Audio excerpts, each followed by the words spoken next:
शुभेंदु अधिकारी उनके काफिले पर हमला होता है और इसका आरोप वो सीधे सीधे ममता सरकार पे लगाते हैं। कोलकाता स्थित जो आईपैक के दफ्तर हैं उनमें रेड होती, ममता बनर्जी आ जाती हैं और वहाँ से ईडी की कार्रवाई के बीच से ग्रीन फाइल लेकर जाती हैं। चुनाव से पहले उसके छापे ज़रूर पड़ते हैं, उस राज्य में पड़ते हैं जहाँ चुनाव होने वाले होते हैं। नमस्कार, मैं हिमांशी राजपूत और आप देख रहे हैं भारत एक्सप्रेस डिजिटल। पश्चिम बंगाल में ईडी और ममता बनर्जी की सरकार आमने सामने है। ममता बनर्जी की सरकार कल ही सुप्रीम कोर्ट पहुंच गई थी और अब ईडी ने भी सुप्रीम कोर्ट का दरवाजा खटखटा दिया है। आपको बता दें कि ईडी ने सीबीआई जांच कराने की भी मांग की है और इस घटनाक्रम में क्या कुछ हुआ और अब जो सुप्रीम कोर्ट का दरवाजा खटखटाया है, इस मामले को लेकर अब राशिद जी हमें पूरी कहानी बताएंगे। तो चलिए इनसे बात करते हैं। राशिद जी, पहले मामला जो था वो हाई कोर्ट गया और अब सुप्रीम कोर्ट का दरवाजा दोनों की तरफ से खटखटा दिया गया है। देखिए मानसी, सबसे पहले बताते हैं कि एक ये लंबी जद्दोजहद चल रही है। ताज़ा अपडेट जो अगर मैं आपको सबसे पहले आज की बताऊं, जो नेता प्रतिपक्ष हैं शुभेंदु अधिकारी उनके काफिले पर हमला होता है और इसका आरोप वो सीधे सीधे ममता सरकार पे लगाते हैं। और इससे पहले अगर हम बीते दिनों के वाक़ये पे जाएं तो सबसे पहले कोलकाता स्थित जो आईपैक के दफ्तर हैं उनमें रेड होती है। आईपैक कौन है? आईपैक एक जो चुनाव संबंधी सेवाएं जो उसको टीएमसी को दे रही है, उसके ठिकानों पर ईडी की रेड होती है और इसी बीच ममता बनर्जी आ जाती हैं और वहाँ से ईडी की कार्रवाई के बीच से ग्रीन फाइल लेकर जाती हैं। उस ग्रीन फाइल की भी बहुत चर्चा होती है, जैसे आपने देखा था कि पूरे दिन ग्रीन फाइल होता रहा कि आखिर इस फाइल में ऐसा क्या है जिसे लेने के लिए ममता इतनी उतारू थी, बेकाबू थी कि ईडी की कार्रवाई के बीच में पहुँच गई। और अब उसके बाद जब ईडी ने ये आरोप और दाखिल करे तो फिर ममता बनर्जी ने सुप्रीम कोर्ट में कैविएट दाखिल की। कैविएट इसलिए होती है कि उन्होंने ये कहा है कि इस मामले में कोई भी फैसला सुनाने से पहले हाई कोर्ट या सुप्रीम कोर्ट उनका भी पक्ष जान ले। लेकिन अब जो ये मामला सुप्रीम कोर्ट पहुंच चुका है, ईडी भी इसमें पूरी तैयारी है और देखना है ममता सरकार क्या क्या तैयारी करती है। और जो ये आज का जो माहौल बन गया, वहाँ पे शुभेंदु अधिकारी पर हमला हो गया और उसके बाद उन्होंने भी कंप्लेंट की है। इस जाहिर सी बात है, इस बात का आरोप वो सीधे सीधे बंगाल की सरकार जो कि ममता बनर्जी है उन पर लगा रहे हैं। और अब देखना होगा कि इस मामले में आगे और क्या होता है।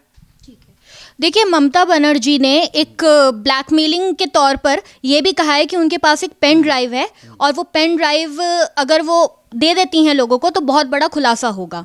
गृह मंत्री के लिए उन्होंने ये बात कही है, इस पर क्या ख्याल है? देखिए, जब वो ग्रीन फाइल ला रही थी तब भी उन्होंने गृह मंत्री पर निशाना बोला था। तब भी उन्होंने यही बोला था कि ग्रीन फाइल में जो भी है उनकी पार्टी के कुछ जानकारियां हैं जो सरकार उन्हें लेना चाहती है।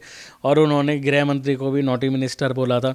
अब उनका नया दाव है कि इसमें ऑडियो है, अगर है तो आप चुनाव से पहले कर दीजिए, जनता को भी पता लग जाएगा क्या नहीं। लेकिन अब ये पता नहीं, क्या पता सच में भी हो सकता है, लेकिन इस तरह से एक पॉलिटिकल स्टंट भी हो सकता है। अब कहा तो कुछ नहीं जा सकता, सिर्फ दावे किए जा सकते हैं कि अगर होगा तो ऐसा होगा और अगर नहीं है तो क्या पता शायद नहीं हो।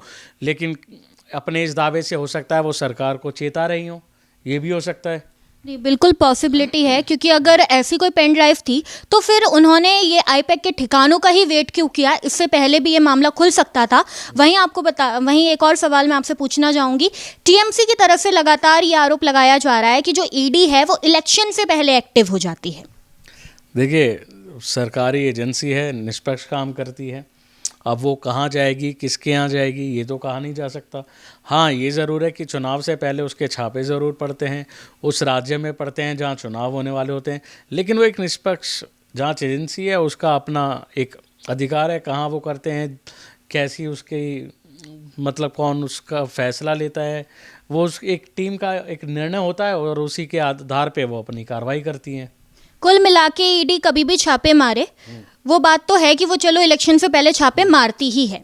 लेकिन टीएमसी जैसे कि ममता बनर्जी वो फाइल लेकर गई, जो वो आईपैक कंपनी है वो लगातार टीएमसी के लिए ही सिर्फ काम नहीं करती, वो और भी पार्टीज के लिए भी काम कर चुकी है। तो ऐसा क्या हो गया कि मतलब ईडी को वो फाइल नहीं दिखा पाई? ऐसा क्या था उस फाइल के अंदर? देखिए, फाइल का राज जो है या तो ममता बनर्जी को पता है और या फिर आईपैक को पता है। इन दोनों के बीच की ये बात है कि आखिर उस ग्रीन फाइल में क्या है।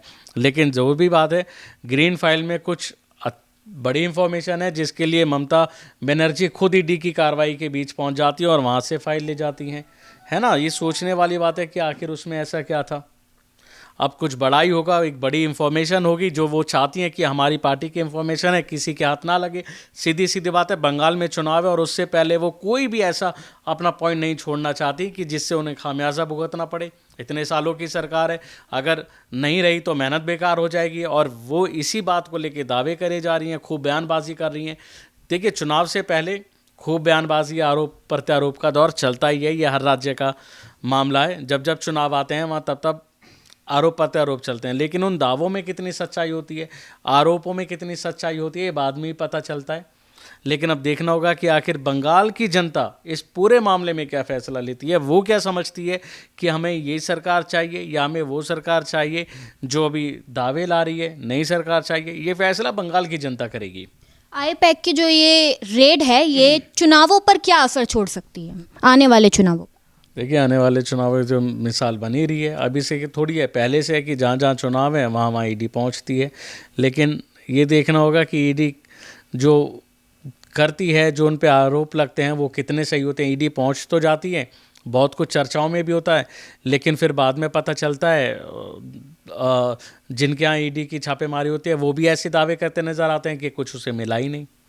इसका दिल्ली में आप सरकार, ये आपके नेता थे, खूब इनके यहाँ छापेमारी हुई और ये ऐसे ही कहते थे कि इस तरह के दावे बाद में ना आ जाएं। फिर तो पश्चिम बंगाल में जैसा कि आप देख सकते हैं, स्थिति काफ़ी गंभीर बन चुकी है और सुप्रीम कोर्ट तक अब मामला पहुंचा है। अब देखना ये होगा कि इस मामले में आगे क्या कुछ होता है। देखते रहिए भारत एक्सप्रेस। नमस्कार।